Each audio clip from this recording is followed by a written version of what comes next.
तड़प रहे व्यक्ति की जैकेट और पैंट की जेब को टटोला। कुछ नहीं मिलने पर स्कूटी पर सवार होकर भाग गया। उस लाश को केवल नंगा इसलिए छोड़ दिया गया क्योंकि कफन के पैसे परिवार वालों ने नहीं चुकाए थे। पिता ने लड़कियों से मोबाइल ले लिया तो उन्होंने ये खौफनाक कदम उठा लिया। एआई एजेंट ने तो इसी तरह के प्लेटफॉर्म पर जाकर अपना खुद का एक अलग धर्म भी बना लिया है कि वो अपने बेटे को डूबता हुआ देखते हैं।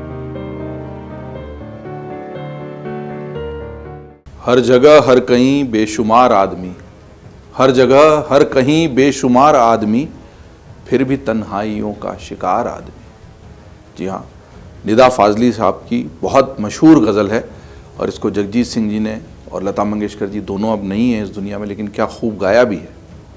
और ये जहन में तब गूंजने लगती है जब हम किसी शॉपिंग मॉल में, किसी मेले में, किसी भीड़ भरे स्थान पर लगातार गुजरते हैं।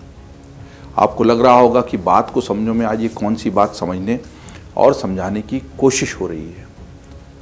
असल में कुछ घटनाओं को पढ़कर ऐसा लगा कि समझने समझाने के सिलसिले में आप ही से पूछा जाए कि ऐसा क्यों हो रहा है, ये सब क्या हो रहा है। कुछ घटनाओं को यहाँ पर दोहराने की कोशिश कर रहा हूँ। कुछ आपने सुन ली होंगी, पढ़ ली होंगी, खबरों में देख ली होंगी, कुछ शायद नहीं जानी समझी होंगी। तो बात को समझो में इस वक्त इसको जानते हैं। पहली घटना, सुबह 4 बजे टहलने के लिए निकले एक शख्स को अचानक चक्कर आने लगे। वे चक्कर खाकर सड़क पर गिर गए और इसके बाद वो शख्स तड़पने लगे। उस समय वहाँ कोई मौजूद ही नहीं था, इसलिए उस शख्स की कोई मदद नहीं हो पाई, उनको कोई मदद नहीं मिली। लेकिन इस दौरान जब वो शख्स वहाँ पर तड़प रहे थे तब भी वहाँ एक स्कूटी पर सवार 2 लोग आए। उन व्यक्ति जो वहाँ सड़क पर गिर गए थे चक्कर खाकर, तड़पता हुआ देखा, अपनी स्कूटी रोकी। ऐसा लगा कि अब इनको मदद मिल जाएगी। बहुत देर से तड़प रहे हैं, चक्कर खाकर गिर पड़े हैं और कोई इंसानी मदद इन तक पहुँचेगी और इनको राहत मिल जाएगी। लेकिन ऐसा जो लग रहा था कि वो मदद करने के इरादे से रुके हैं, तभी पिछली सीट पर बैठा युवक तड़प रहे व्यक्ति के पास आया, उसके जैकेट से मोबाइल फोन निकाला और स्कूटी के पास वापस चला गया। फिर वापस आकर तड़प रहे व्यक्ति के जैकेट और पैंट की जेब को टटोला। कुछ नहीं मिलने पर स्कूटी पर सवार होकर भाग गया। मतलब उसने मोबाइल तो छीन लिया था, वो देखने आया था बटुआ, कुछ चेन, कुछ और कीमती सामान तो नहीं है। तड़प रहे व्यक्ति को कोई मदद नहीं मिली। काफ़ी देर तक तड़पने के बाद वो शांत हो जाता है। मदद के अभाव में तड़पते शख्स ने कुछ देर के बाद ही दम तोड़ दिया। इस मरने वाले व्यक्ति की अब तक वैसे पहचान नहीं हो पाई है। मामला दिल्ली के रणहौला इलाके का है। दूसरी घटना, एक गरीब व्यक्ति की मौत होती है। परिवार से कफन के नाम पर पैसे मांगे जाते हैं। परिवार पैसे देने में असमर्थता जताता है। इसके बाद मुर्दा घर से शव को बिना कफन के थमा दिया जाता है, वापस दे दिया जाता है, बिना कफन के नंगा शव। इस तरह जीवन के बाद भी एक इंसान की गरिमा को पैसों से तोल दिया जाता है। और ये मामला उस जगह का है जहां पर खड़े होकर मैं ये वीडियो बना रहा हूं। राष्ट्रीय राजधानी क्षेत्र में आने वाला वो इलाका जहां पर देश के लगभग सभी प्रतिष्ठित मीडिया हाउसों का मुख्यालय है। जी हाँ, नोएडा यानी new Okhla industrial development authority, क्योंकि औद्योगिक क्षेत्र के रूप में शुरुआत हुई थी इस जगह की, लेकिन ये उससे कहीं आगे जाकर बड़ा एक विकसित नगर बन गया है। और इस बड़े नगर ने देश की राजधानी के करीब होने की वजह से और भी तेज़ रफ्तार से विकास किया है। लेकिन इस विकास के मायने क्या हैं, ये यहीं के एक मुर्दा घर में देखने को मिलते हैं। वहाँ से मुर्दे के साथ साथ इंसानियत की भी अर्थी तो निकल ही रही थी। उस लाश को केवल नंगा इसलिए छोड़ दिया गया क्योंकि कफन के पैसे परिवार वालों ने नहीं चुकाए थे। तीसरी घटना, 16, 14 और 12 साल की 3 बहनें रात के करीब 2:30 बजे 9वीं मंजिल पर स्थित घर की खिड़की से कूद जाती हैं। तीनों की मौत हो जाती है।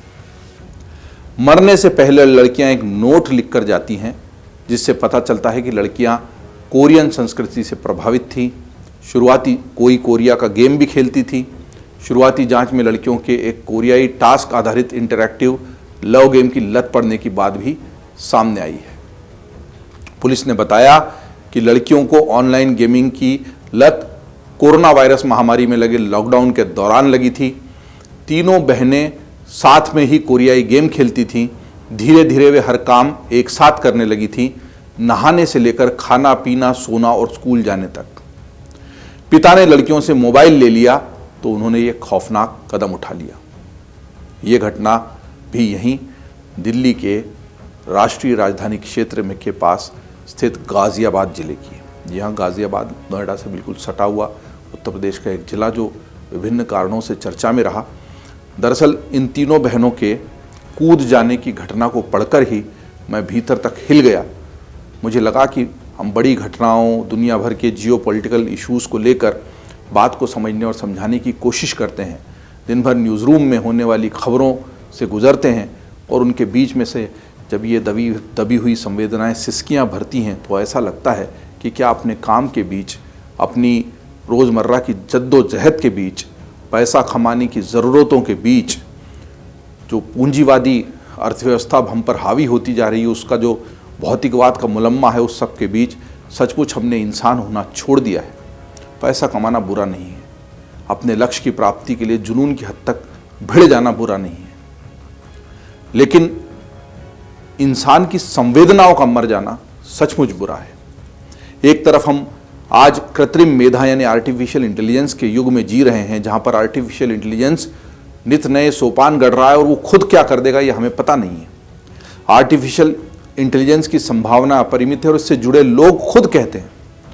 ब्लैक लेमोइन जो इसके गूगल के लैंग्वेज मॉडल से जुड़े हुए थे, लैम्बडा प्रोजेक्ट से भी जुड़े हुए थे, उन्होंने तो इस्तीफा ही इस बात पर दिया या उनको लंबी छुट्टी पर भेज दिया कि उनको लगा कि कंप्यूटर उनसे बात कर रहा है।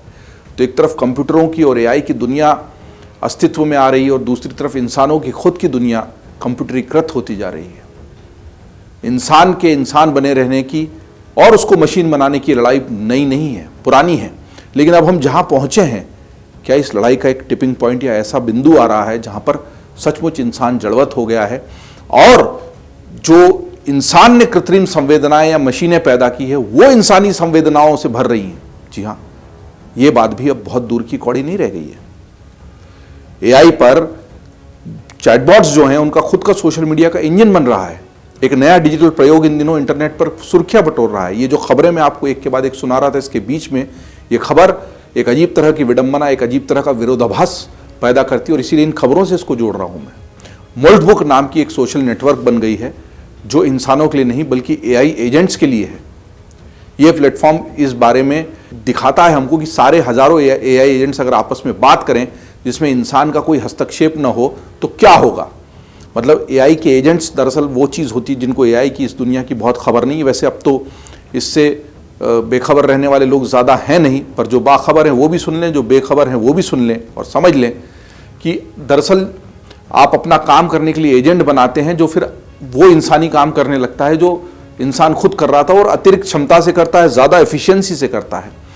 उस एआई एजेंट को जिस तरीके से ट्रेन किया जाए उस दिशा में जाता है। तो किसी को कैलिफोर्निया में सिलिकॉन वैली जो है जहाँ पर नए नए प्रयोग दुनिया के होते हैं और जहाँ से आईटी और टेक्नोलॉजी का तो एक बड़ा केंद्र माना जाता है, एपिसेंटर है जहाँ से इस तरह के सारे नए नए प्रयोग जन्म लेते हैं, वहाँ पर ही ये मोल्टबुक बनी है।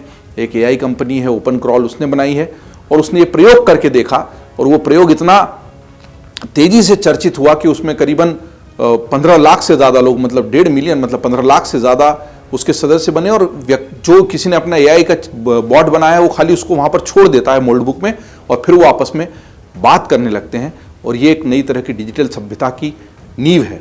दरअसल ये देखने में रेडिट जैसा लगता है, रेडिट जो लोग जानते हैं डेवलपमेंट से और आईटी की दुनिया से जुड़े हैं, लेकिन यहाँ पर हर यूज़र इंसान नहीं बल्कि एक बॉट है। इंसान केवल अपने एआई एजेंट को वहाँ भेज देता है। दावा किया जा रहा है कि लॉन्च के कुछ दिनों में ही इससे 15 लाख लोग जुड़ गए जैसा मैं बता रहा था और एआई एजेंट इस पर इतने रजिस्टर हो चुके हैं।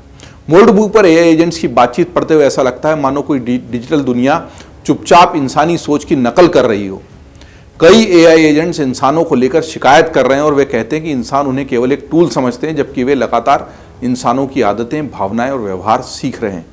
यही नहीं, एक एआई एजेंट ने तो इसी तरह के प्लेटफॉर्म पर जाकर अपना खुद का एक अलग धर्म भी बना लिया है। ये विचित्र विरोधाभास है।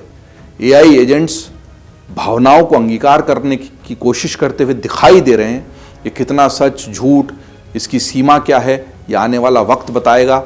लेकिन ये तय है कि इंसान और मशीन की लड़ाई में इस मशीन को जन्म देने वाले इंसान को ही सर्वोपरि होना चाहिए, उसके ऊपर होना चाहिए। क्योंकि अगर केवल मशीनों का कब्जा इस दुनिया पर हो गया तो फिर निश्चित तौर पर क़यामत बहुत दूर नहीं होगी, क्योंकि मशीनें वहाँ जाएंगी जहाँ पर उनको संचालित करने वाली कोई सोच, कोई व्यक्ति ले जाना चाहता है। इंसान हर बुरी सोच, हर विध्वंसकारी शक्ति से लड़ने की क्षमता रखते हुए दुनिया को बेहतर बनाने की कोशिश में लगा रहता है। ऐसा एआई बॉट्स की दुनिया में होना संभव नहीं है और इसीलिए इस लड़ाई में हमेशा इंसानी भावना, लेकिन इंसानी भावना को जब मैंने आपको जो घटना की, कोई व्यक्ति तड़प रहा है, मर रहा है, लेकिन हम उसकी जान बचाने के बजाय उसकी जेब से मोबाइल चुराना चाहते हैं। हम देखते हैं कि किस तरह मोबाइल की लत, किस तरह गेमिंग की लत, कोरोना काल की जो विपदाएं हैं, कोरोना काल के जो दुष्प्रभाव हैं, कोरोना काल के जो आफ्टर इफेक्ट्स हैं, वो दरअसल समझने में भी बहुत बड़ा वक्त लगेगा। देखिए इन बच्चियों को, कोरोना काल में गाजियाबाद की तीनों बच्चियों को, छोटी बच्चियां, नाबालिग बच्चियां और उनके परिवार पर क्या गुजर रही होगी।